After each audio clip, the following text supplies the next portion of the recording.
আসসালামু আলাইকুম রহমতুল্লাহি আবরাকাতু। প্রিয় দর্শক ও শ্রোতা সকলকে স্বাগত জানাচ্ছি বরগুনা 24-এ। আপনি দেখছেন বরগুনা 24। পবিত্র মাহে রমজানের আজকে দ্বিতীয় রমজান এবং মাহে রমজানের প্রথম শুক্রবার জুমার দিন। জুমার দিনে অত্যন্ত জরুরি এবং ফজিলতপূর্ণ অনেক আমল রয়েছে। রমজান রিমাইন্ডারে আজকের যে আলোচনাটি আমরা করব সেটি হচ্ছে শুক্রবারের একটি বিশেষ আমল, আর সেই আমলটি হচ্ছে দুরূদ শরীফের আমল। বেশি বেশি দুরূদ শরীফ পাঠ করুন। রমজান মাসে একবার দুরূদ শরীফ পাঠ করলে ৭০ বার দুরূদ শরীফ পাঠ করার সওয়াব আপনার আমার আমলনামায় পাওয়া যাবে ইনশাআল্লাহ। হাদিস শরীফে নবী করিম সাল্লাল্লাহু আলাইহি ওয়াসাল্লাম বলেন, মান সাল্লা আলাইয়া সাল্লাল্লাহু আলাইহি আশারা।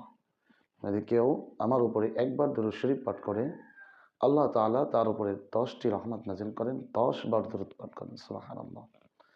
তো যে কোনো দুরূদ শরীফ আপনি পাঠ করতে পারেন। আপনার জন্য যেটা সহজ সেই দুরূদ শরীফটি পাঠ করুন রমজানের এই শুক্রবারে। আসসালামু আলাইকুম ওয়া রাহমাতুল্লাহি ওয়া বারাকাতুহু।